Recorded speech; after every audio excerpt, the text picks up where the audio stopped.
आणि त्यामुळे खरं म्हणजे आपण जी मोठी मोठी नावं मी घेतली त्या सगळ्या आभाळाएवढ्या व्यक्तिमत्वाच्या तस्विरी इकडे आहेत आणि त्या पुतळ्यांना तस्विरींना आपण हार घालतो आणि उठता बसता त्यांचं नाव घेतो आपण आणि खरं म्हणजे त्यांची खरी पूजा या सभागृहातच होते आणि या पूजेचे मुख्य पुरोहित म्हणून नार्वेकरजींचं कार्य तुम्हाला पुढे न्यायचं आहे व पौरोहित्य करत आणि म्हणून त्यामुळे त्यांची आपण आपल्या 288 जणांची तुमच्या सकट आमची सगळ्यांची जबाबदारी आहे आणि या अध्यक्ष स्थानाला विशेष एक महत्त्व आहे. हे कायदे मंडळ आहे. इथे आपण वेगवेगळे कायदे तयार करतो. छोट्यातला छोटा प्रश्न व मोठ्यातली मोठी अडचण सोडवण्याची क्षमता देखील या सभागृहामध्ये आहे. विरोधी पक्षाला माझं एकच आव्हान आहे, विनंती आहे, जनभावना ओळखून केवळ विरोधाला विरोध करण्याची वृत्ती सोडून द्या. आता तरी जनतेची भावना काय लक्षात घ्या आणि आज जनतेनेच आज कौल दिलेला आहे आणि म्हणून जनभावनेची कदर करा. आरोपापेक्षा आपण सरकारच्या चांगल्या कामांमध्ये सहकार्य करा. जिथं सरकार काही चुकत असेल, जरी तुम्ही कमी असाल तरी सुद्धा आम्ही तुमची नोंद नक्की घेऊ आणि जिथे सरकार लोकभावनेच्या बाबतीत जनतेच्या विकासाच्या बाबतीमध्ये कुठेही त्रुटी राहील तर नक्की आपण आपल्याला विचारू शकता, आपल्या सूचना करू शकता. एवढ्या मोठ्या भावनेने आम्ही काम करणार आहोत आणि म्हणून महाराष्ट्राला विकासाच्या नव्या आपल्याला महामार्गावर नेण्यासाठी आपण सगळे मिळून या ठिकाणी सज्ज होऊया. अध्यक्ष महोदय, विधानसभेत अनेक ज्येष्ठ सदस्यांसह अनेक लोक निवडून आलेले आहेत. नवीन तरुण आपले आमदार निवडून आलेत. काही जुने आहेत, कोणी चौकार मारलाय, कोणी षटकार मारलाय आणि कोणी आणखी त्याच्यापेक्षा जास्त निवडून आलेले आहेत.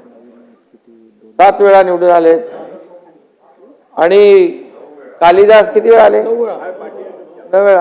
हा, म्हणून तुम्ही आता आज स्पीकर म्हणून होते. तुमची सिनियरिटी लक्षात घेऊन तुम्ही गेल्या वेळेस होतात, यावेळेसही होता, पण नाही असं नका करू. परमनंट नका, परमनंट प्रोटेम. आणि म्हणून मी आपल्याला अध्यक्ष महोदय, आपल्या मार्गदर्शनाखाली या सर्व तरुणांना खूप काही शिकता येईल आणि म्हणून आपल्याला मी मनापासून पुन्हा एकदा शुभेच्छा देतो. या ठिकाणी हे सभागृह तुमच्याकडे एका वेगळ्या अपेक्षेने पाहत आहे. जनतेचा आवाज इथं घुमला पाहिजे, समस्यांची तड लागली पाहिजे, अन्यायाला थारा इथं असता कामा नये.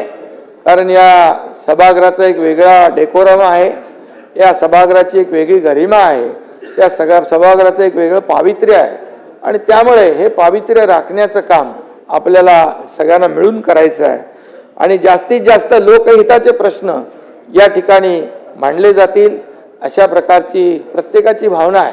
माझी तीच भावना आहे आणि म्हणून विरोधी पक्षाने देखील याचं भान ठेवलं पाहिजे आणि म्हणून आपण कायदेतज्ञ आहात. मगाशी सांगितलं देवेंद्रजींनी, आपल्या ज्ञानाचा उपयोग राज्यातील शेतकरी, कष्टकरी, कामगार, महिला भगिनी या सर्वांच्या समस्या सोडवण्यासाठी नक्की होईल. आणि मी हेही म्हणेन, तुम्ही म्हणजे जास्ती अतिशयोक्ती नाही, परंतु तुम्ही या सभागृहाचा कोहिनूर आहात आणि म्हणून मी अरे झाकलं नाही, वरती बसलेले आहेत, चमक थांबणार नाही आणि म्हणून हा लौकिक कायम राहील अशा प्रकारचं तुमच्याकडून काम होत राहील.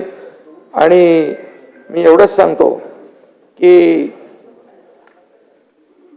कोणी असो, सत्ताधीश असो वा विरोधी पक्ष, योग्य न्याय देतील विधानसभा अध्यक्ष.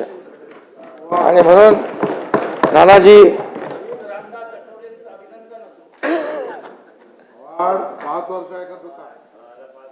तुमचं पण ऐकू, आम्ही तुमचं पण ऐकू, पण तुम्हाला ऐकण्याची सवय ठेवा.